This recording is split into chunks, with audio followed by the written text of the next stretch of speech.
Cette semaine, dans les actualités du monde chrétien, un réveil spirituel sans précédent secoue l'Amazonie. 14 500 baptêmes en 6 mois. Des milliers d'églises évangéliques prospèrent dans la forêt tropicale. Des aveugles recouvrent la vue, des boiteux marchent. La puissance de Dieu se manifeste lors de réunions évangéliques dans la jungle. Bonjour à tous. Bienvenue à l'édition de cette semaine des actualités du monde chrétien. Je suis Laurent Kinsilla. Au milieu de toutes les mauvaises nouvelles d'aujourd'hui, nous avons une bonne nouvelle pour vous.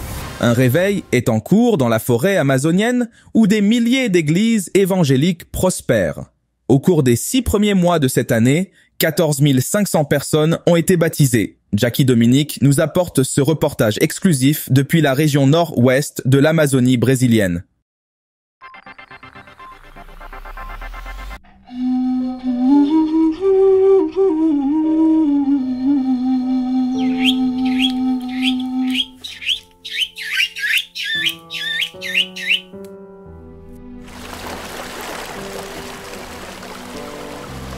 Attardez-vous sur les rives de l'Amazone et vous découvrirez plus que la riche tapisserie de la vie au milieu de la splendeur naturelle. Pour beaucoup, comme Ramos, le fleuve n'est pas seulement un décor, c'est un sanctuaire. Ma famille et moi avons tous grandi ici. Mes grands-parents, mes parents ont vécu et sont morts dans cette maison. Je suis né dans cette maison et je vais aussi y mourir. À 83 ans, Ramos, habitant de l'Amazone, refuse d'échanger sa maison flottante en bambou et en bois contre la vie dans n'importe quelle ville brésilienne. Il fait tellement plus frais ici que dans une ville. Je ne peux pas marcher librement en ville, c'est très dangereux. Ici, je suis libre. Je garde mes fenêtres ouvertes, les portes sont toujours ouvertes. À mon âge, je n'ai jamais été confronté au danger.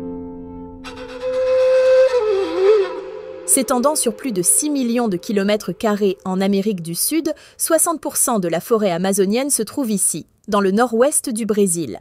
Les quelques 30 millions d'Amazoniens qui y vivent actuellement connaissent un réveil évangélique sans précédent. Dieu est tout pour moi. Dieu est mon Père et sans Jésus, je ne suis rien. Ramos incarne ce changement spirituel. Élevé dans la foi catholique, il se souvient de l'époque où cette confession dominait sa communauté riveraine. Ce n'est plus le cas aujourd'hui. L'Amazone, ici dans le nord du Brésil, est parsemée de centaines de ces petits affluents qui serpentent à travers la jungle. Au fil des années, des chrétiens évangéliques ont traversé ces eaux dans le but d'apporter la bonne nouvelle de Jésus-Christ aux peuples amazoniens. Avant, dans les premiers temps, c'était beaucoup plus difficile qu'aujourd'hui. Explique José Bankston, qui a passé des décennies à parcourir le réseau complexe de rivières, d'abord comme missionnaire, puis comme pasteur, pour diffuser le message évangélique.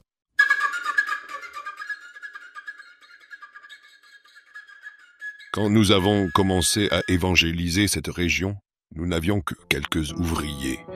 Et dans certaines municipalités, les pasteurs devaient marcher 10 à 15 km pour ouvrir une congrégation. Aujourd'hui, presque toutes les églises de taille moyenne en Amazonie ont un petit bateau. Bankston a contribué à établir l'une des premières églises d'Amazonie. Aujourd'hui, il affirme que la présence évangélique y est indéniable, avec 32 000 congrégations qui prospèrent dans toute la région. Au cours des 6 premiers mois de cette année, nous avons baptisé 14 500 personnes. Notre objectif pour cette année est de baptiser plus de 30 000 personnes. La vidéo montre un remarquable baptême de masse dans l'Amazone, où des centaines de personnes, hommes, femmes, personnes âgées, jeunes adultes et enfants, professent publiquement leur foi en Jésus-Christ. Cette croissance va au-delà des chiffres, atteignant le cœur de nombreuses personnes comme Esquel Santo.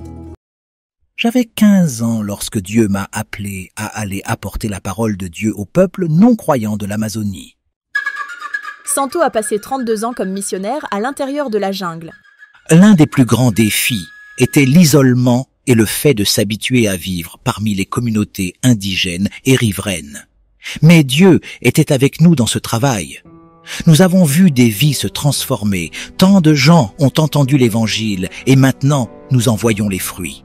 Santo affirme que partager l'Évangile ici peut être plein de défis. Je suis de Rio de Janeiro et à l'époque, comme je n'avais pas les moyens de prendre l'avion, j'ai dû faire un voyage de 6 jours en bus jusqu'à Bing. De là, j'ai pris un bateau pendant 6 autres jours jusqu'aux confins du bassin amazonien. Une fois sur place, il fallait au moins 15 jours en canoë, pas un canoë motorisé, pour remonter le fleuve Solon et le fleuve Purus jusqu'aux communautés reculées où nous travaillions.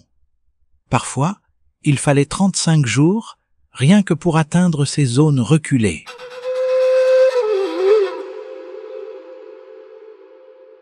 José Alves, un éminent sociologue brésilien, affirme que les églises évangéliques bénéficient ici de pasteurs ou de missionnaires de longue date comme Santo, qui favorisent des liens communautaires profonds et la croissance. L'Église catholique a beaucoup de difficultés à former de nouveaux prêtres.